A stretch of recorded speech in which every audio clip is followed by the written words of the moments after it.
It was the night of the mating ceremony, the night when Omegas were dressed like jewels, paraded before the kingdom's noblest alphas, and commanded to choose their fated mate with a kiss.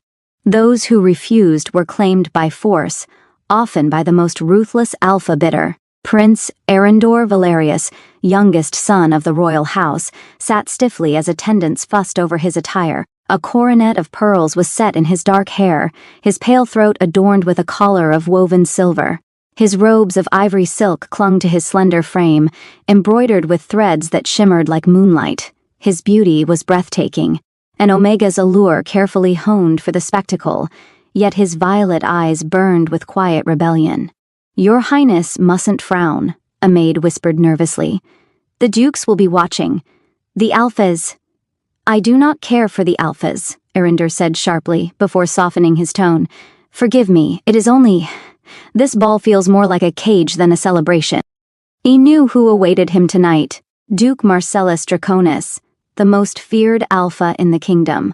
His wealth rivaled the crown's, his soldiers more loyal than the king's guard. Everyone whispered that Marcellus would claim Arendor as his prize. Arendor's stomach knotted at the thought of his lips being stolen in front of the kingdom. Meanwhile, outside the glittering hall, in the cold corridors where servants carried trays of wine and musicians tuned their lutes, a figure moved unseen. A man in beggar's rags, hood low over his face, dirt smeared across sharp features, leaned against a pillar, watching the procession. His hands were roughened, his boots scuffed, yet his back was impossibly straight for a pauper. This was King Alaric, ruler of the realm, hidden beneath disguise. He had grown weary of empty courtiers and simpering Omegas who sought only his crown. Tonight, he would walk among them as no one, to see who dared to meet the eyes of a beggar.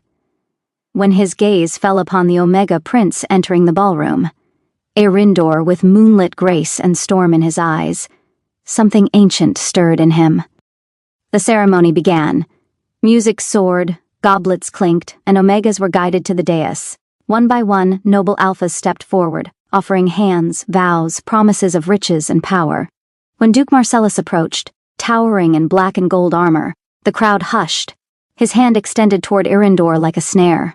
"My prince," Marcellus drawled, his voice dark honey. "The kingdom awaits your choice. Grant me the honor of your kiss." Arendor's breath caught. If he refused, the king himself would force the match. If he obeyed, he would be trapped forever.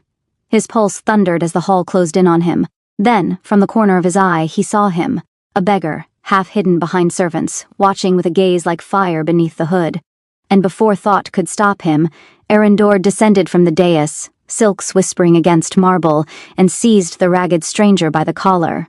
Gasps echoed through the hall. Arendor pressed his lips to the beggar's. Warmth, strength, the faint taste of danger and promise. The ballroom fell silent, shocked into stillness. The prince had chosen, yet none recognized the man he kissed. Only the beggar's hand lifted, steady and sure, cradling Arendor's back as though he had been waiting for this moment, and deep beneath his disguise, the Alpha King smiled. The ballroom roared to life after the silence, voices colliding like thunderclaps. "Who is he?" "The prince kissed a beggar. Sacrilege. He has shamed the kingdom." Nobles fanned themselves furiously, some swooning, others shouting for guards. The orchestra faltered into uneasy silence, bows trembling over strings. Prince Arendor's heart pounded in his chest, his lips still tingling with the heat of the kiss. He had not planned this. He had only wished to escape Marcellus's cruel hand, and in his desperation, the stranger in rags had seemed like freedom.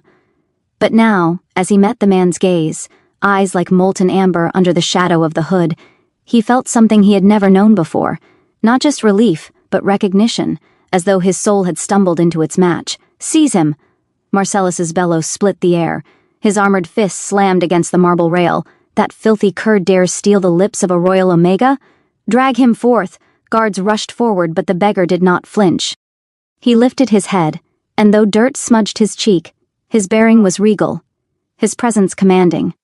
The soldiers slowed, unease pricking their instincts. "Touch me, and you will regret it," the beggar said, his voice low but thunderous enough to still the hall. The guards froze, the crowd murmured. Omegas shivered, and Alphas bristled, sensing in that tone a dominance that could not be counterfeited. Arendor's eyes widened. This was no ordinary man. Duke Marcellus recovered first, lips curling in a snarl. Do you think a cloak of filth will hide you from my wrath? Omega, you have disgraced your family, your court, and your duty. Choose me now, or I will— No. The single word fell from Arendor's lips like a blade. His voice shook, but the defiance in it made the hall shudder. He turned, facing Marcellus fully. I have chosen. My kiss is given. The law is clear. Gasps rose again, louder, sharper. The mating ceremony was sacred. Once an Omega's lips touched another's in choice, the bond could not be denied. Marcellus's face darkened like a storm. He could not overturn tradition without branding himself a usurper. His jaw worked with suppressed fury. You will regret this, he hissed. You will beg for my chains before the end. The beggar stepped forward then, placing himself protectively between Arendor and Marcellus. His hand brushed against the Omega's sleeve, just a touch, but enough to steady the prince's trembling frame. Leave the prince be, he commanded, his tone final. Marcellus's nostrils flared. He stalked away, but not before casting a venomous glare at both of them. The crowd dispersed in uneasy whispers. The ceremony, broken by scandal, was declared finished. Arendor's attendants rushed toward him, faces pale with panic, but he barely heard them. His world had narrowed to the stranger at his side. You, Arendor whispered, his voice raw. Who are you really? The beggar's golden eyes caught the chandelier light, fierce and untamed. His lips curved, not unkind, but with a secret he wasn't ready to tell. For now, he said softly, I am the man who caught your kiss. And though Arendor should have been terrified, his pulse quickened, not with fear, but with something far more dangerous. Desire. The Grand Celestine Palace never slept, but tonight it trembled. Whispers slithered through its halls like smoke, of scandal, of betrayal, of the Omega Prince who had kissed a beggar instead of an Alpha Duke. Within his chamber, Arendor sat by the tall arched window, staring at the gardens bathed in moonlight. The silks of his ceremonial robes pooled around him, heavy as chains. His attendants had long since left, bowing and wringing their hands, muttering warnings that tomorrow the court would tear him apart. He pressed trembling fingers to his lips. They still burned with the memory of that kiss, firm, steady, shockingly warm. Not a drunken brush nor a cruel theft, but a kiss that felt claimed. Why? Why did his heart beat as though it already knew the stranger? He should feel shame, he should feel fear. Yet instead, an intoxicating heat curled low in his stomach. A soft creak disturbed the silence. The balcony doors opened without a sound. Arendor startled, his hand flying to the jeweled dagger hidden in his sash. Who's there? He demanded, his voice sharper than he felt. From the shadows stepped the beggar, still cloaked in ragged garments, but with his hood lowered, the moonlight unveiled the truth of his face, angular jaw, high cheekbones, lips shaped with quiet command, and eyes like molten amber burning in the dark. You, Arendor whispered, breathless. He should have called for guards. Instead, his grip on the dagger loosened. The beggar's gaze softened when it met his. Forgive me for entering unbidden, but I could not leave you to the wolves tonight. Arendor's throat tightened. He wanted to demand answers, but his body betrayed him, drawn closer, caught in that Alpha's gravity. You ruined me, Arendor said finally, though his voice trembled more with confusion than anger. The court will brand me a fool, a traitor to my blood. Do you understand what you've done? I understand, the beggar said quietly, moving closer, every step radiating calm dominance. But I also know this. You saved yourself from the Duke, and you kissed not a beggar, but a man who will stand before any blade for you. Arendor's breath caught. He wanted to laugh at such impossible words, yet he could not tear his eyes away. You speak as though— His words trailed off as the beggar drew nearer, close enough that Arendor could feel the heat of his body. As though what? The beggar asked, voice low, intimate. As though I matter to you. The beggar's lips curved faintly. You do. The chamber fell into silence, broken only by the quickened beat of Arendor's heart. He whispered, almost against his will, Who are you really? The beggar reached out, fingertips brushing a strand of hair from Arendor's cheek. The touch was tender, reverent, but it carried the weight of authority no commoner could ever possess. One day, I will tell you everything, he murmured. But tonight, all you need know is this, your kiss is not wasted. You chose me, and I will not let the world take that from you." Arendor shivered, torn between terror and longing. His body leaned forward before his mind could stop it, drawn into the warmth of that hand, and when the beggar bent low, lips hovering just a breath away, Arendor closed his eyes, not in fear, but in surrender. The night air clung cool and fragrant with jasmine drifting in from the gardens. Moonlight painted silver trails across the marble floor of Arendor's chamber, framing the beggar's silhouette as though the heavens themselves had carved him from shadow and flame. Arendor stood frozen beneath that gaze. He had been raised to fear alphas, to see them as predators who would use his body as a bond and his life as a tool. Yet the man before him did not seize, did not demand. He only looked at him with a gravity that drew Arendor closer without force, like a tide claiming the shore. "You should leave," Arendor whispered, though every nerve in his body betrayed the plea. "If the guards find you here, they won't." The beggar's voice was calm, steady, threaded with a confidence that sent a shiver down the Omega's spine. He took another step forward, closing the distance between them. Arendor's breath caught. His back brushed against the carved wooden frame of his bed, silks pooling at his wrists. He could not retreat further, though every instinct screamed that he should. The beggar raised a hand, hovering just above his cheek without yet touching. "Tell me to stop," he said softly, "and I will." The choice was Arendor's. For the first time in his life, an alpha gave him that, but he could not. His lips parted, his breath trembling. "Don't stop." The beggar's fingers brushed his skin, warm, calloused, startlingly gentle. His thumb lingered beneath Arendor's jaw, lifting his face slightly. Their eyes locked, and the world beyond the chamber vanished. No scandal, no Marcellus, no court. Only this heat that made his body ache with need he had never dared name. The beggar leaned down, so close that Arendor could feel his breath ghost against his lips. Their mouths hovered a hair's breadth apart. And then, a sharp rap at the door.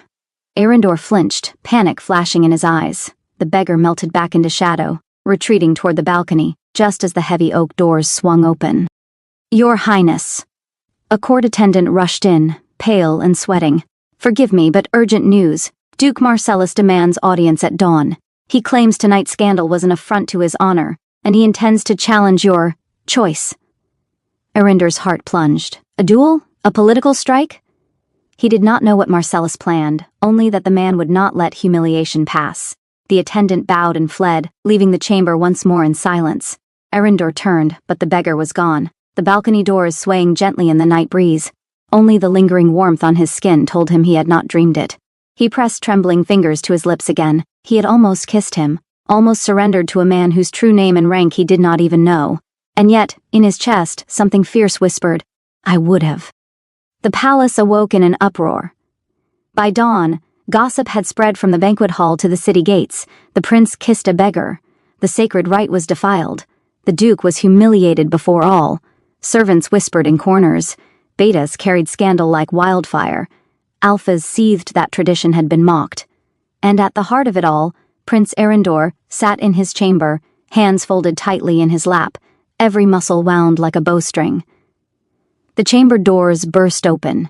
His elder brother, Crown Prince Theodoric, stormed in, golden armor gleaming, his jaw sharp with fury. "Do you realize what you've done?" Theodoric spat. "The dukes are calling for blood. Marcellus has petitioned father to void your choice. He claims the man you kissed was not even alpha-born." Arendor's fingers clenched on the silken sheets.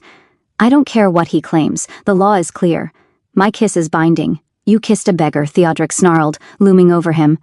"Do you understand the shame you've dragged upon us?" "The king himself is furious." Arendor lifted his chin, though his voice shook. "Better a beggar than Marcellus's leash." For the first time, Theodoric faltered. A flicker of something, concern perhaps, flashed in his eyes. But he turned away, pacing sharply. "You have no idea what storm you've unleashed." Far from the royal wing, in the abandoned chapel beneath the palace, Duke Marcellus poured dark wine into a silver chalice, his expression carved from wrath. "A beggar," he growled, his voice echoing off stone. "A nameless cur dares stand between me and the prince. I'll see him chained, whipped, and broken before the court." A beta advisor bowed low. "But my lord, if the prince's choice stands, then I'll crush it," Marcellus snapped. "If law cannot break him, then chains will. Find the beggar, drag him to me." That evening, As lanterns flickered along the palace gardens, Arindor slipped from his chamber with only a cloak around his shoulders. He could not breathe under the weight of his brother's rage, his father's silence, and the court's whispers. He needed solitude, air. Instead, he found him. The beggar stood waiting beneath the old willow by the reflecting pool, moonlight turning his amber eyes to fire. "You," Arindor breathed, heart leaping in spite of himself. "How did you— Some doors," the beggar said, voice low, "open for me without question." Arindor's suspicion sparked again. Who was this man truly?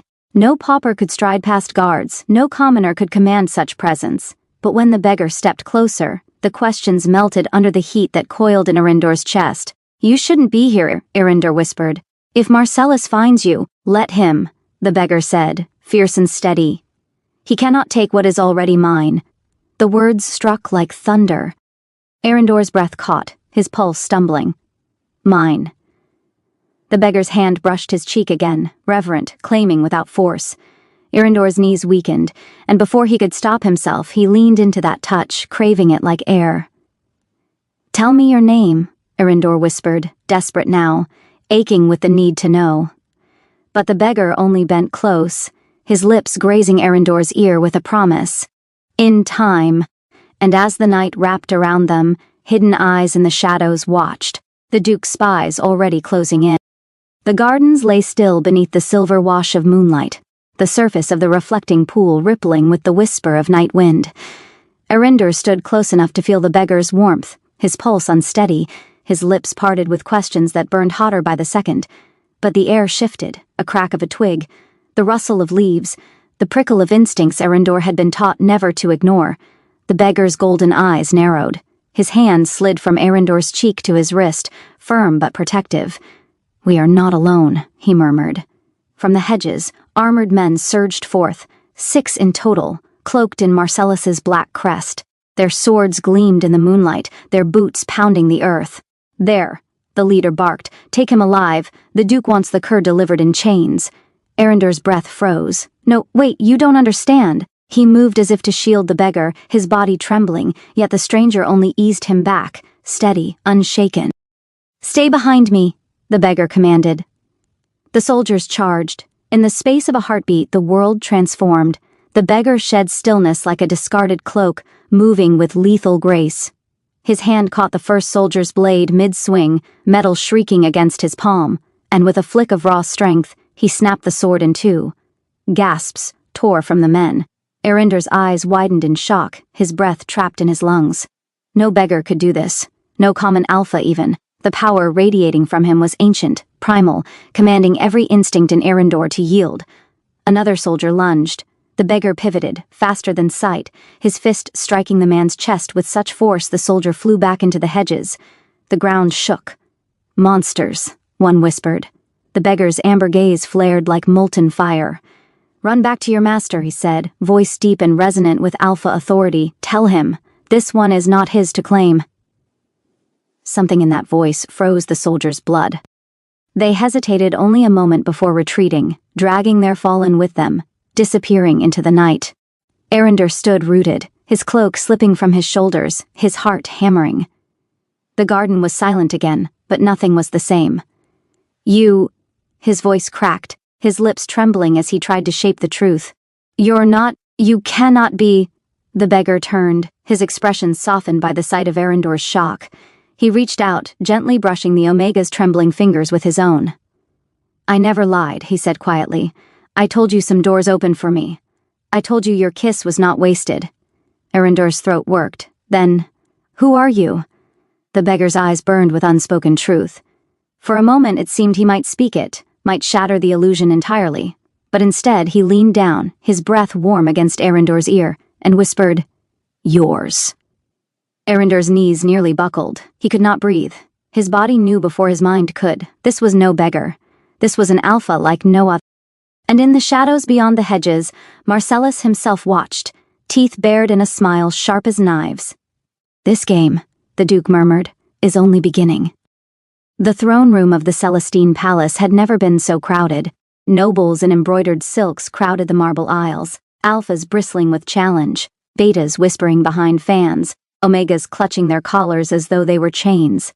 The scent of tension, spiced, wine, sweat, and fear hung thick in the air. At the far end, the great obsidian throne stood empty. The king had summoned the court, but he had not yet arrived. Arendor sat stiffly on the Omega dais, dressed in robes of pale blue, his hair braided with silver thread. His violet eyes swept the crowd, but his pulse hammered with dread. He knew why they were gathered. Marcellus had demanded it, the voiding of his kiss, the stripping of his choice. He had not seen the beggar, his beggar, since last night's ambush in the garden. The memory of golden eyes and impossible strength still haunted him. He had touched the truth but had not heard it. Now, before the eyes of the kingdom, he would be forced to defend what he could not explain. The herald's staff struck the marble. His Majesty Alaric, sovereign king of the Celestine throne. A hush fell. The doors opened and he entered. Not in rags, not cloaked in shadow, but clad in black and gold armor wrought with the crest of the crown, a mantle of sable fur draped across broad shoulders.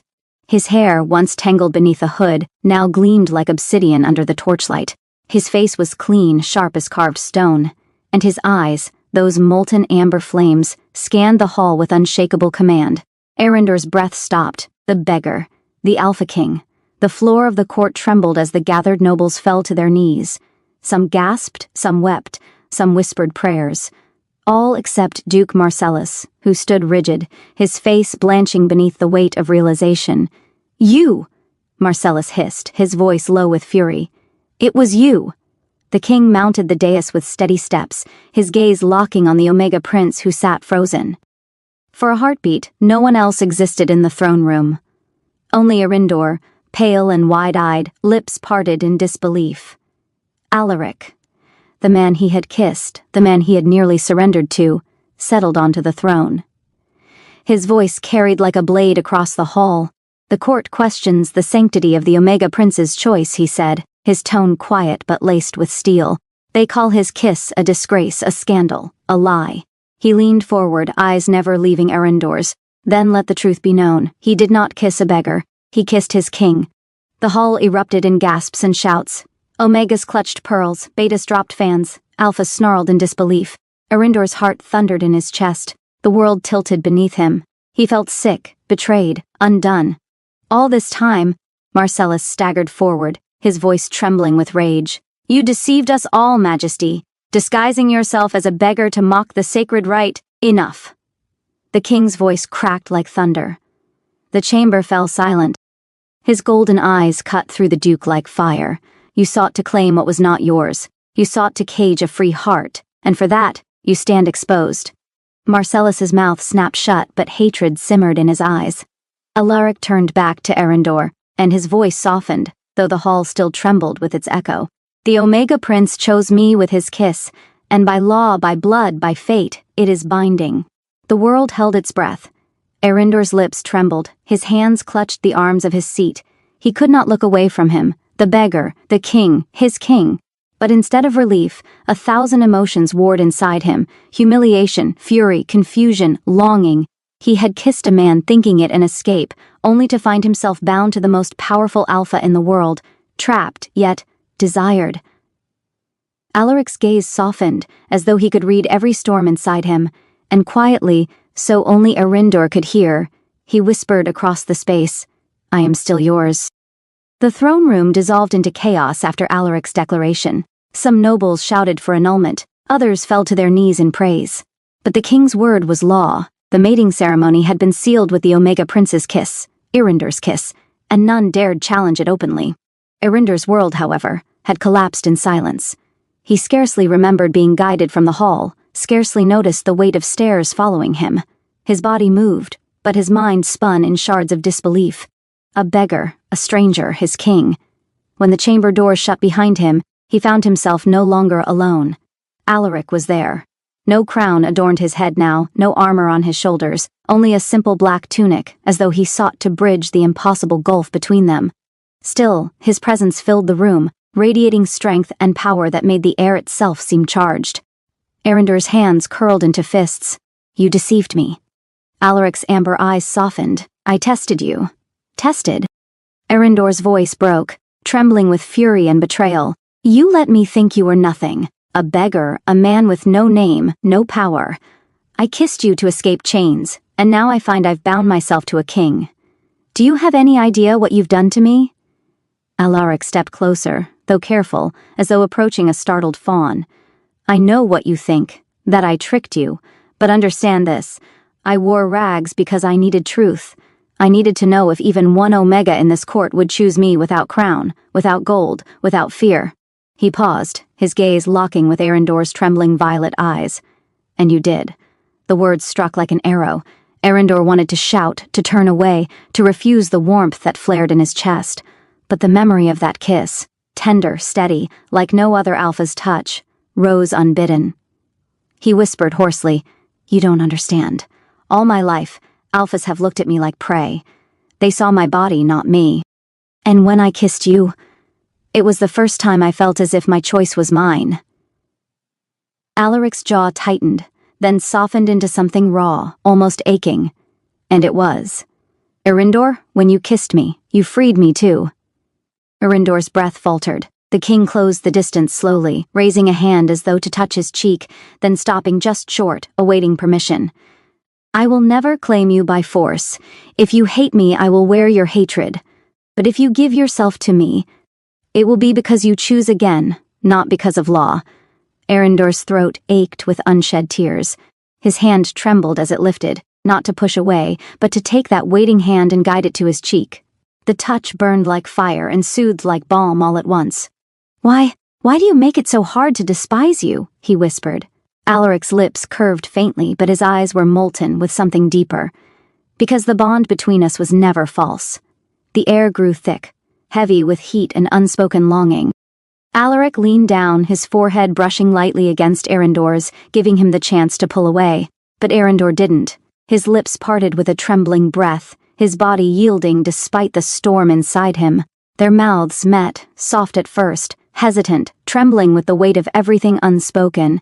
Then deeper, hungrier, as though the fire they had denied finally roared free.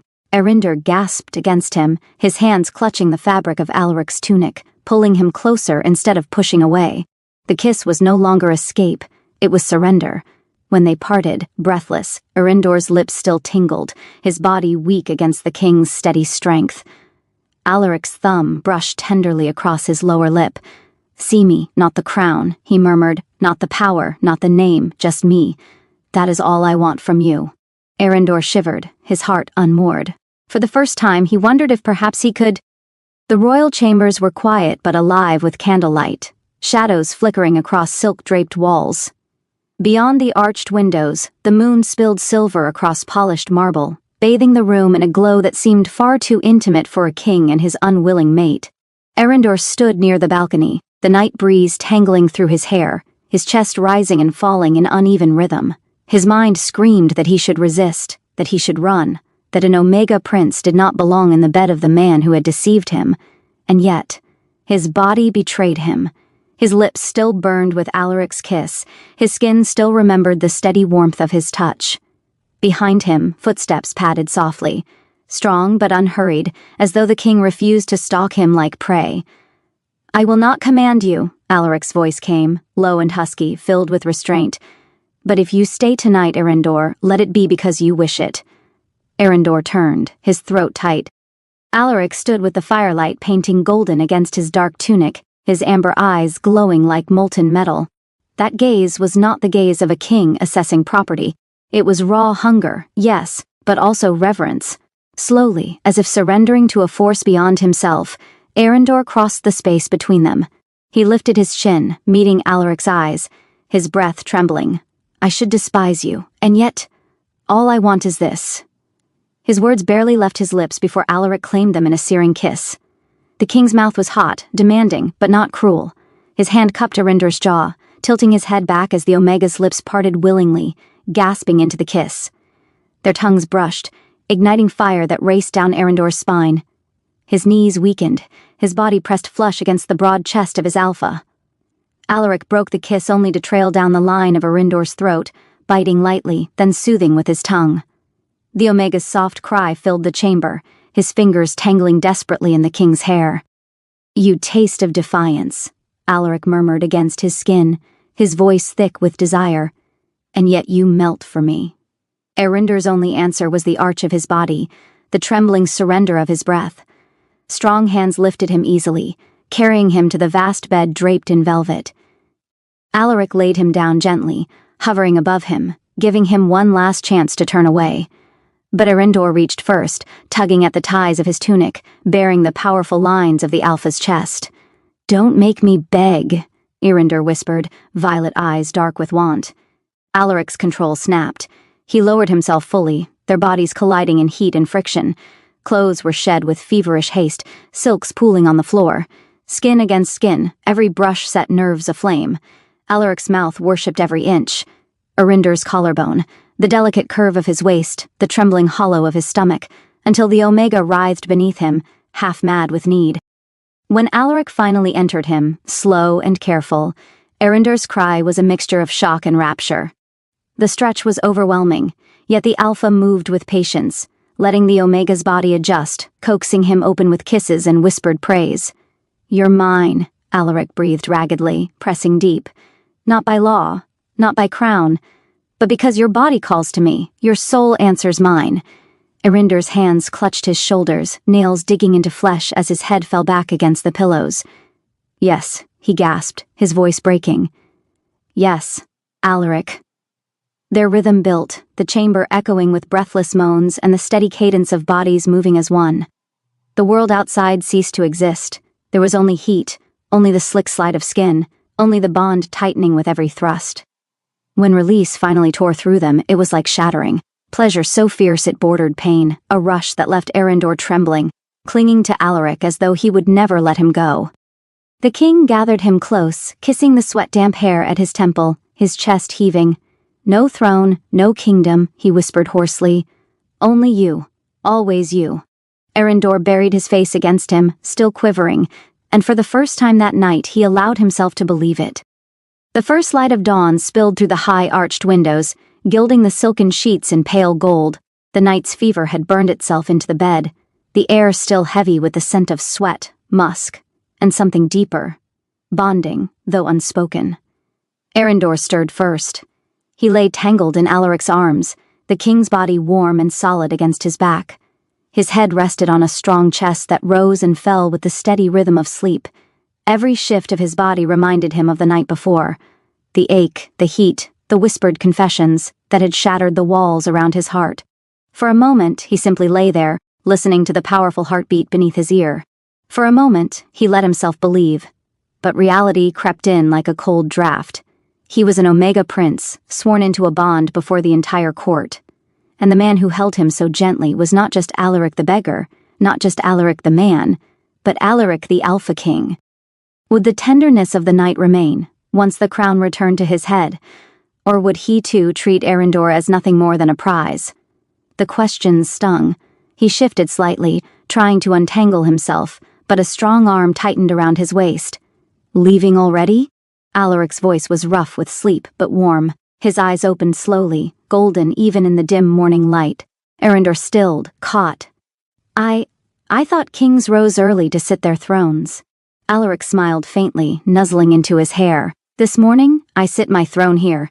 His lips brushed against the delicate curve of Arinder's shoulder, a kiss that made the Omega's breath catch. "You are my kingdom, little flame." The words ignited a blush across Arinder's cheeks, but he turned away, hiding it. "You shouldn't say such things. They sound like lies." Alaric's expression softened, almost wounded. He tilted Arinder's chin until their eyes met. "Then let me prove they're not." Another kiss followed, slow, unhurried, nothing like the desperate hunger of the night before. It was gentle, reverent, as if he wished to seal the promise into Arinder's very skin. The Omega's body betrayed him again, melting into the touch, sighing softly into the Alpha's mouth. For one blissful instant, he forgot the court, forgot the laws, forgot everything except the man who kissed him as though he were sacred. But the knock at the chamber doors shattered the spell. "My king," came a muffled, urgent voice. "Forgive the intrusion, but Duke Marcellus demands audience. He calls the ceremony binding unlawful, that he was promised the Omega Prince." Arinder stiffened, blood running cold. Alaric's expression darkened, sharp as a blade. He sat upright, drawing Erindor instinctively against his side. His golden eyes blazed with fury, though his voice remained steady. "Tell the Duke he will have audience in the council chamber, not here." The messenger bowed and hurried off. Silence fell. Erindor's hands clutched the sheets, knuckles pale. "This is what I fear. The court will never accept me. They'll call me weak, unworthy, a scandal." Alaric turned to him, his gaze unwavering. "Let them whisper. Let them curse. I am their king and you are my chosen. No duke, no noble, no law will change that." But Erindor's heart still trembled. Last night he had given himself to Alaric the man. Now he must face Alaric the king and the storm that awaited them both. Alaric pressed a final kiss to his temple, then rose, his body every inch the monarch now, golden and unshaken. "Stay here, my flame. This battle is mine to fight." Erindor's lips parted, but no words came. He could only watch as the man who had held him so tenderly only hours ago left to face the wolves at his door. The council chamber was vast and cold, lined with carved pillars of obsidian that reached toward the vaulted ceiling. Every noble alpha, beta, and advisor had gathered, voices already rising in heated dispute before the king had even entered. At the center stood Duke Marcellus. His wolfish smile was sharp, predatory, his dark cloak sweeping the floor as though he already claimed victory. "This farce cannot stand," he thundered to the assembled court. "An Omega prince of noble blood bound to a beggar in disguise. It is deceit. It is unlawful. That kiss was stolen under false pretenses. This mating must be annulled." Murmurs rippled across the chamber. Some nobles nodded, others shifted uneasily.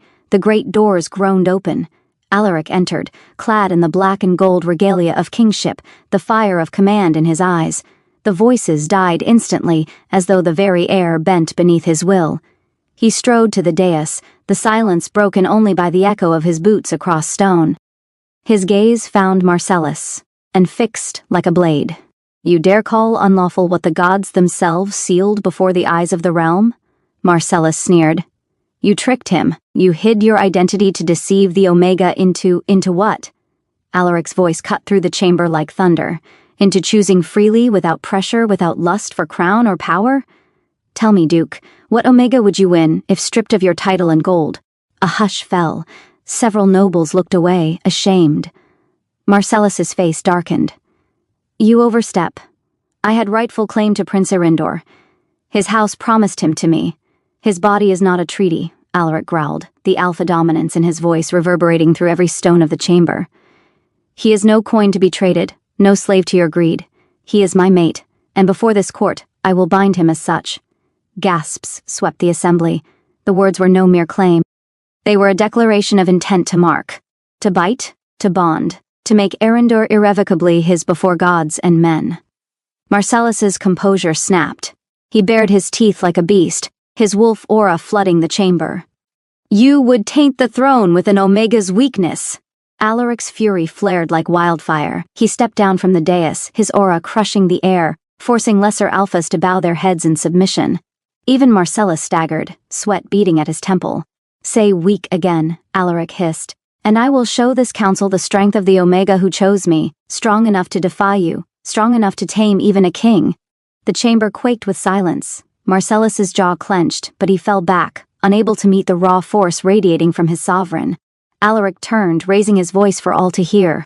"This court will bear witness. Erindor is my chosen, my Omega, my future queen." The council erupted into chaos, some cheering, some protesting, but none could deny the authority in the king's words. Alaric swept from the chamber, his cloak trailing like fire behind him. But as he left, his thoughts were not of victory. They were of Erindor, waiting in the chamber, trembling beneath the weight of all that had just been spoken. For tonight, the world knew him not as the beggar in the shadows, nor even the Alpha King, but as the mate of an Omega whose single kiss had rewritten fate. Back in the quiet chamber, Erindor paced restlessly, fingers twisting in the folds of his robe. His skin still remembered Alaric's touch, his lips still trembled from last night's kisses, but his mind, it was a battlefield. A knock startled him. The doors opened and Alaric entered, his presence filling the room even before he spoke. He wore no crown now, though his aura made it impossible to forget what he was. "They know," Alaric said simply, his voice deep but steady. "The council, the realm. I declared you mine before them all." Arindor froze, breath caught. You, what? I told them I would mark you. His golden eyes burned, but his voice softened. But only if you want it. Arindor, I will never bind you by force. Last night you gave yourself to me. That is enough to sustain, until you choose. Truly choose. Arindor's knees weakened, his chest tight. The word mark rang in his head like a bell tolling fate. To be marked was to surrender completely, body and soul. A bond that could never be undone. His voice trembled. I don't know if I'm ready. Alaric stepped closer, slow, careful. He touched Arindor's face gently, his thumb brushing away a tear Arindor hadn't realized had fallen. Then I will wait. Whether it is tomorrow or 10 years from now, you are already mine. The mark will only seal what my heart already knows. The Omega swallowed hard, his resolve cracking under the weight of such tenderness. His hands clutched Alaric's tunic, pulling him into an embrace that was almost desperate. Stay, Arindor whispered against his chest. Just stay with me. And Alaric did, holding him until the storm inside him quieted. But peace could not last. Duke Marcellus would not be defeated by words alone. In the dead of night, he gathered his loyalists, whispering treachery, sowing rebellion. The whispers reached even the palace guards. Alaric knew it was coming. The confrontation could not be avoided. When the Duke stormed into the great hall with armed followers, Alaric was already waiting. His crown gleamed under torchlight, his stance unshakable. And at his side, Arindor trembling but resolute, refusing to hide any longer.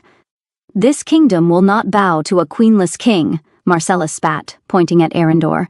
Nor to a weakling Omega who disgraces our laws.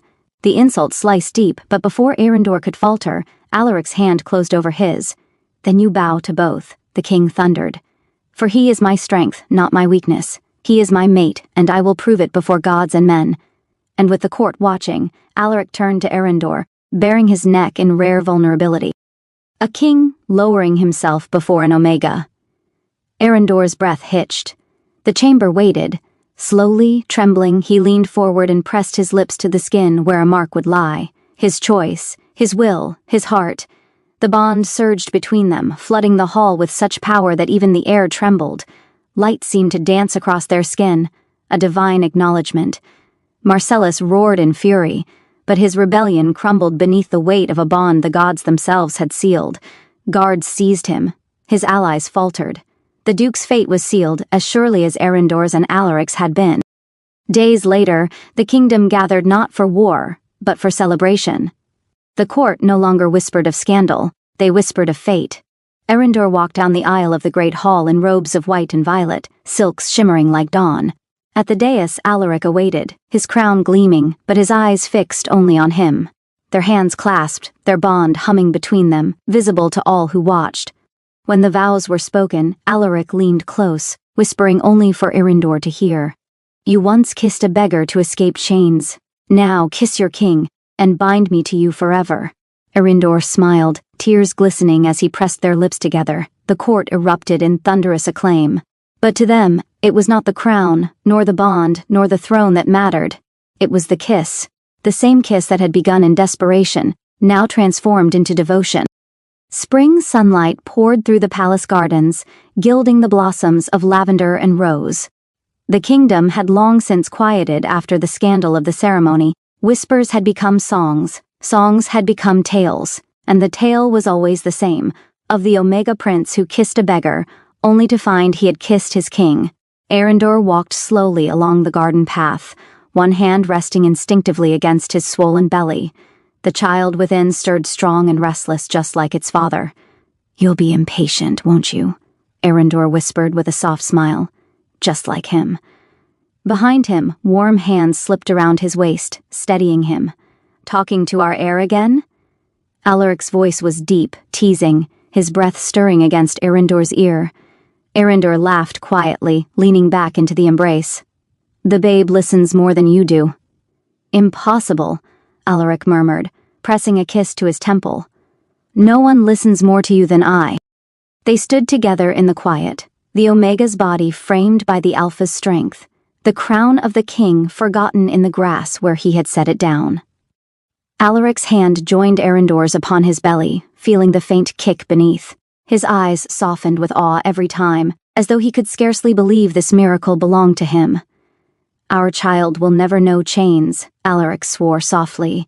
"Never know fear. They will know only the love of two parents who would burn the world to keep them safe." Arindor's eyes glistened. "From beggar to king, and still you say such things." Alaric chuckled, then turned him gently, lowering his forehead to touch Arindor's. "From beggar to king, I was never more than yours. Always." Their lips met in a kiss, slow, deep, achingly sweet. Not the desperate kiss of defiance at the mating ceremony, nor the fiery kiss of their first night, but the steady, eternal kiss of two souls bound forever. When they parted, Arindor whispered against his mouth, "Our child will grow up hearing this story, won't they? How their father once kissed a beggar and changed the world." Alaric smiled, golden eyes bright. "No," he said softly. "They'll hear how their father once kissed his fate, and found his forever, and beneath the blossoming spring sky, the king and his Omega stood, their bond sealed not by crown or law, but by love, by choice, and by the life growing between them." The end.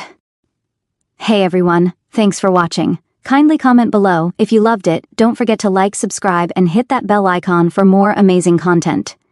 Drop a comment with your favorite moment, and I'll see you in the next one.